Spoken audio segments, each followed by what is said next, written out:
వైఎస్ఆర్సీపీ ఇవాళ 15వ ఆవిర్భావ దినోత్సవం జరుపుకుంది. ప్రజల కష్టాల నుంచి వైఎస్ఆర్సీపీ పుట్టింది. ప్రజల కష్టాలను తన కష్టాలుగా భావించి పోరాడుతోంది. ప్రతిపక్షంలో కూర్చోవడం మనకు కొత్త కాదు. అధికారంలో ఉన్న వాళ్లకు ఎప్పటికప్పుడు దీటైన సమాధానమే ఇస్తున్నాం. ప్రజా సమస్యలపై పోరాడుతూనే ఉంటాం. వైఎస్ఆర్సీపీ స్థాపించి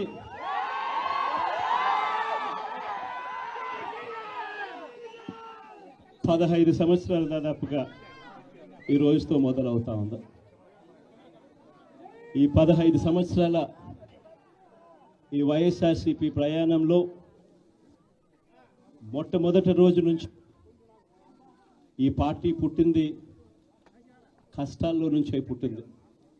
ప్రజల కష్టాలను వైఎస్ఆర్సీపీ పార్టీ తమ కష్టాలుగా భావించి ప్రజల తరపున వాయిస్ ఆఫ్ ది వాయిస్లెస్ కింద ప్రతి అడుగులోనూ పోరాటం చేస్తూనే వస్తూ ఉంది వైఎస్ఆర్సీపీ. ఈరోజు ప్రతిపక్షంలో మనం కూర్చోవడం కొత్త కాదు. ఈ 15 ఏళ్ల మన ప్రయాణంలో 10 సంవత్సరాలు మనం ప్రతిపక్షంలోనే ఉన్నాం. దీటైన సమాధానం అధికారంలో ఉన్న వాళ్లకు ఎప్పుడు ఇస్తూనే వచ్చాం. కళ్ళు మూసుకొని కళ్ళు తెరిచేసరికి సంవత్సరం అయిపోయింది. ఇప్పటికే మరో 3 సంవత్సరాలు 4 సంవత్సరాలలో మళ్ళీ ఈసారి వచ్చేది మళ్ళీ వైఎస్ఆర్సీపీ పార్టీనే.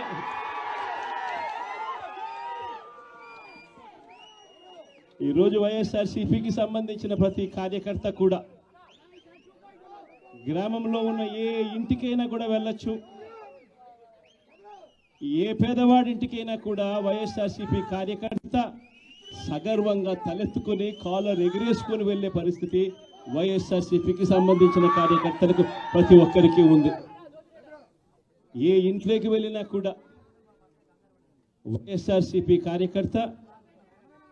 కార్యకర్తను చూసినప్పుడు ఆ ఇంట్లో నుంచి వచ్చే ప్రతి అక్క, ప్రతి చెల్లెమ్మ, ప్రతి అన్న, ప్రతి తమ్ముడు, ప్రతి సోదరుడు, ప్రతి రైతన్న, ప్రతి అవ్వ కూడా వైఎస్ఆర్సీపీ కార్యకర్తను చూసినప్పుడు చిక్కటి చిరునవ్వుతోనే పలకరిస్తుంది. కారణం వైఎస్ఆర్సీపీ ఏదైనా కూడా చెప్పిందంటే చేస్తుంది అన్న నమ్మకం ఈరోజు ప్రతి ఇంట్లో కూడా ఉంది. కాబట్టి ఈరోజు అటువంటి పరిస్థితుల మధ్య ఈరోజు యాదృచ్ఛికంగా విద్యా దీవెన, వసతి దీవెనకు సంబంధించి పిల్లలకు సంబంధించిన అన్యాయాలకు సంబంధించిన జరుగుతూ ఉన్న అన్యాయాలకు సంబంధించిన విషయాల మీద ఈరోజు యాదృచ్ఛికంగా ప్రొటెస్ట్ కార్యక్రమం కూడా జరుగుతూ ఉంది. ఈ కూటమి ప్రభుత్వం వచ్చి దాదాపుగా 10 నెలలుగా వస్తూ ఉంది. ఈ 10 నెలల కాలంలో ఎన్నికల వేళ వాళ్ళు చెప్పిన సూపర్ 6లు, సూపర్ 7లు అన్నీ గాలికి ఎగిరిపోయాయి.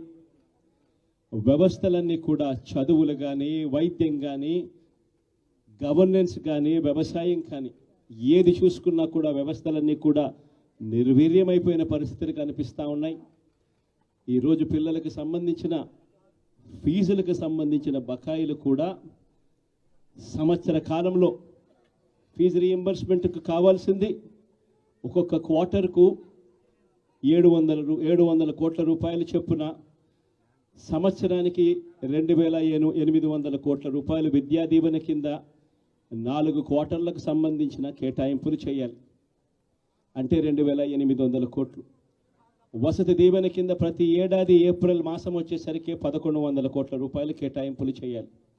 అంటే గత ఏడాది ఈ 1100 కోట్లు, 2800 కోట్లు, ఈ రెండింటికి సంబంధించి 3900 కోట్ల రూపాయలకు కేటాయింపులు చేసి ఖర్చు చేసి పిల్లల చదువులను ప్రోత్సహించాల్సిన పరిస్థితిలో ఈ ప్రభుత్వం చేసింది ఏమిటి అనంటే కేవలం 700 కోట్ల రూపాయలు మాత్రమే ఇచ్చి చేతులు దులుపుకున్న పరిస్థితులు.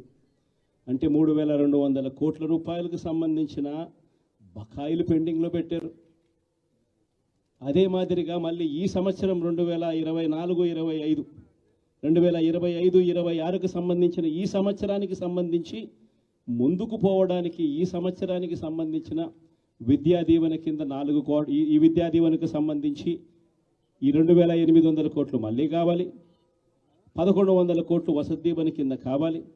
ఇవన్నీ కూడా కలిపితే మరో 3,900 కోట్లు.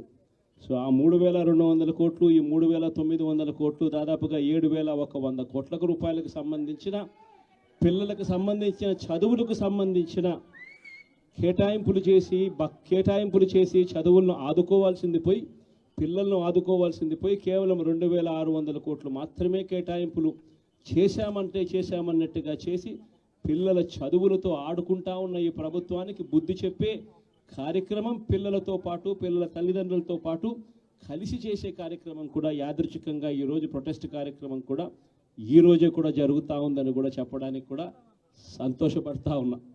వైఎస్ఆర్సీపీ ప్రభుత్వం ఎప్పుడూ కూడా ప్రజలకు తోడుగా ఉంటుంది, ప్రజలకు ఎప్పుడూ కూడా అండగా నిలబడుతుంది, ప్రజల తరపున ఎప్పుడూ గొంతుకై వైఎస్ఆర్సీపీ ఎప్పుడూ ప్రజలకు అండగా ఉంటుందని మరొక్కసారి తెలియజేస్తూ ఈరోజు ప్రొటెస్ట్ కార్యక్రమంలో పాల్పంచుకుంటా ఉన్న ప్రతి ఒక్కరికి, ప్రతి కార్యకర్తకు, ప్రతి నాయకునికి, అదేవిధంగా పిల్లల తరపున, పిల్లల తల్లిదండ్రుల తరపున వాళ్ళతో పాటు కలిసికట్టుగా ప్రయాణం చేస్తూ ఉన్న ప్రతి ఒక్కరికి కూడా ఈ సందర్భంగా మీ అందరికీ కూడా చేతులు జోడించి పేరు పేరున మీ అందరికీ కూడా కృతజ్ఞతలు తెలుపుతా ఉన్నాను.